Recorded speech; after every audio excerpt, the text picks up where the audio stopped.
Kisah horor di pondok pesantren. Pada dasarnya semua tempat yang ada di bumi ini bisa dibilang pasti memiliki penghuni lain selain kita. Sudah menjadi hal biasa juga jika kita sering mendengar cerita-cerita horor, mulai dari sekolah bekas rumah sakit ataupun bekas kuburan. Tak heran pula remaja zaman sekarang sudah terbiasa dengan adanya hal-hal yang berbau mistis. Seperti halnya yang aku alami saat mondok dulu. Memang jika mendengar kata pondok pesantren mungkin sebagian orang akan berpikir bahwa pondok pesantren itu tempat yang damai dan adem suasananya. Tidak mungkin terdapat hal-hal yang berbau mistis, karena jika dipikir secara logika saja pondok merupakan tempat kita untuk mendalami ilmu fikih, belajar mengaji, dan tempat kita untuk beribadah juga. Namun, bagi sebagian orang yang mempercayai adanya hal gaib mungkin tidak akan berpikir demikian, seperti aku contohnya. Aku adalah tipe orang yang bisa dibilang percaya dengan adanya hal gaib. Karena jujur saja hal yang membuatku percaya akan adanya setan dan semacamnya itu diawali saat kelas 10 SMA. Kejadian ini berawal saat aku tengah tidur malam. Ketika itu hujan turun begitu deras, petir menyambar dan bersaut-sautan. Entahlah mungkin sekitar pukul 2 dini hari, aku merasa badanku tidak bisa digerakkan. Sekujur badanku kaku, keringat keluar tanpa henti. Nafasku sesak, dada seperti tertimpa sesuatu yang berat. Ku coba membuka mata meski awalnya sangat sulit. Saat aku berhasil membuka mata, betapa terkejutnya aku, sosok hitam berbulu dengan taring itu berada tepat di depan mataku, duduk di atas tubuhku. Pantas saja dadaku sesak sekali. Matanya yang sebesar tutup toples dengan warna merah agak oranye itu menatap tajam melotot ke arahku. Refleks pada otakku mengatakan untuk menjerit, tapi entahlah mulut ini seakan terkunci. Kulirik kakakku yang masih tertidur pulas di sampingku. Sial, kuharap kakakku sadar akan betapa paniknya aku sekarang. Kulihat kembali sosok besar itu, dia hanya diam dan melotot ke arahku. Entahlah aku tak tahu apa maksudnya. Mungkin hanya ingin menunjukkan eksistensinya atau sekedar ingin berkenalan saja.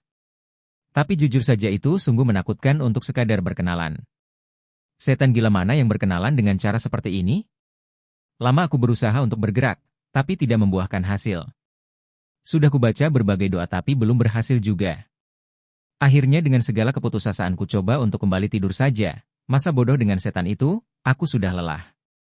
Esoknya aku terbangun dengan badan basah penuh peluh seperti terguyur air. Setelah kejadian itu aku merasa diriku mulai sensitif akan hal-hal seperti itu. Di sekolah terkadang aku melihat mereka walaupun hanya sekelebat bayangan saja. Namun, setelah lulus SMA aku mulai merasa biasa kembali, tidak ada bayangan sosok seperti mereka lagi. Berlanjut saat awal masuk kuliah, hari itu tanggal 17 Oktober 2021 aku memutuskan untuk berkuliah sambil mondok.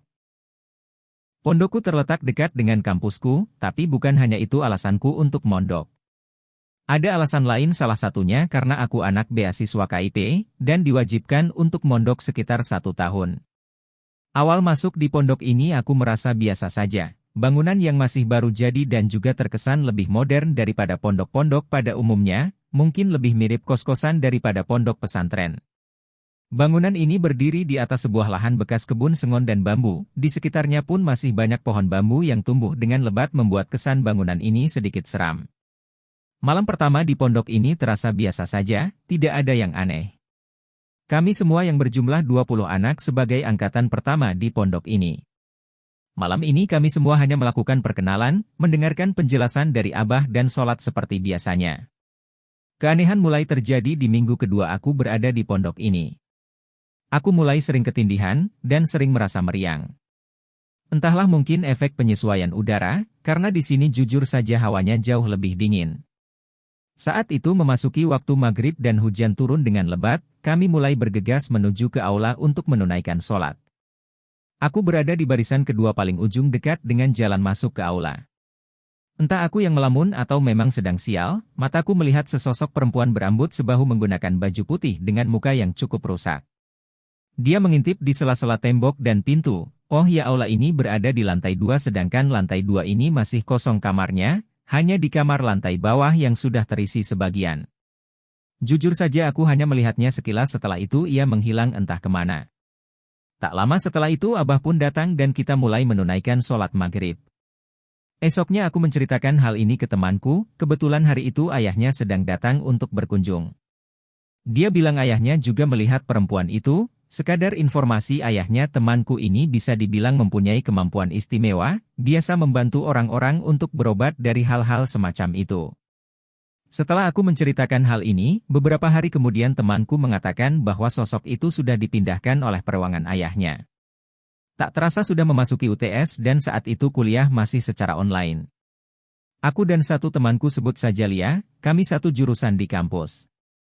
Malam itu kita sedang begadang di tangga menuju lantai 2, mengerjakan deadline tugas sekaligus menunggu air pam penuh.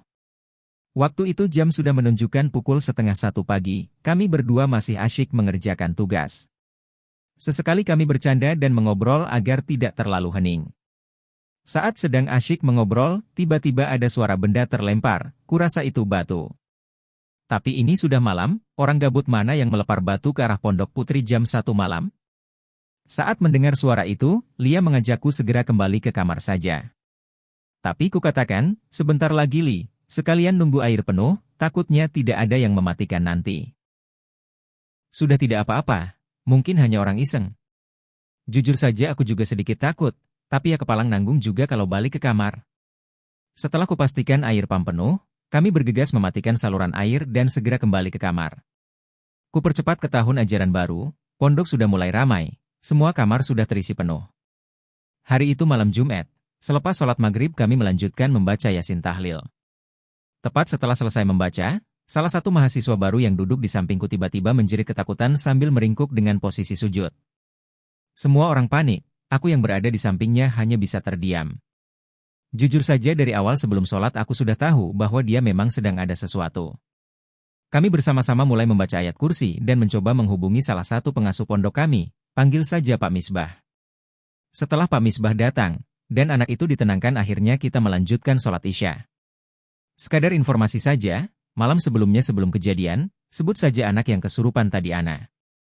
Dia juga mengalami hal yang sama saat akan tidur di malam sebelumnya. Dia bilang melihat seseorang berjalan ke arah dapur. Awalnya Ana kira itu aku, karena memang aku sering ke dapur malam-malam hanya untuk membuat mie. Namun, kubantah hal itu karena memang malam sebelumnya aku tidur lebih cepat dari biasanya. Memang sebelum kejadian itu Ana sudah merasakan hal aneh dari hari-hari sebelumnya. Bisa dikatakan anak ini anak istimewa, dia sudah bisa melihat hal seperti itu dari kecil, katanya si keturunan. Berlanjut ke beberapa bulan setelahnya, salah satu teman kami sebut saja Ani. Ani saat itu baru pulang dari kampus karena ada kegiatan, waktu menunjukkan pukul 6:30 malam. Ia yang waktu itu hendak memasuki gerbang tiba-tiba berhenti, di depannya berdiri sosok hitam besar seperti menghadang jalan masuk Ani. Beruntung saat itu ada temannya yang melihat perilaku aneh Ani, mereka berdua langsung menuntun Ani untuk masuk ke dalam. Kata Ani saat itu rasanya campur aduk, ingin lari tapi tidak bisa, badannya kaku seperti patung. Jujur saja dari sekian banyak cerita horor dan aneh itu, sekarang kami sudah mulai terbiasa.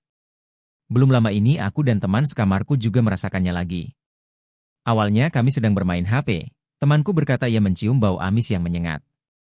Sebenarnya aku tidak terlalu sadar akan bau itu, padahal pintu kamar kami masih terbuka lebar, karena kupikir mungkin itu bau bangkai hewan. Tapi saat aku menyuruhnya untuk menutup saja pintu, bau itu mulai menyengat di hidungku. Tak ingin berpikiran negatif, aku memutuskan untuk tidur saja karena memang jam sudah menunjukkan pukul 1 dini hari. Esok harinya temanku bercerita, tadi malam setelah kejadian itu dia pergi untuk membuat mie di dapur. Namun, saat ingin kembali ke kamar ia melihat sosok pocong di depan gerbang, di antara pohon pisang. Awalnya temanku tidak sadar akan sosok itu. Karena pada awalnya dia hanya melihat mata merah menyala di antara pohon pisang itu, tapi semakin ditatap mata merah itu semakin jelas bentuk dari sosok itu. Katanya, jika melihat hantu kita gak boleh menatap tepat di matanya, karena hal itu bisa mengundang mereka. Benar saja. Saat tidur temanku bermimpi didatangi sosok pocong itu tepat di depan wajahnya. Memang ya, di kehidupan ini kita tidak bisa jauh-jauh dari hal gaib. Tapi kita sebagai umat beragama, memang sudah sewajibnya untuk mempercayai adanya hal gaib.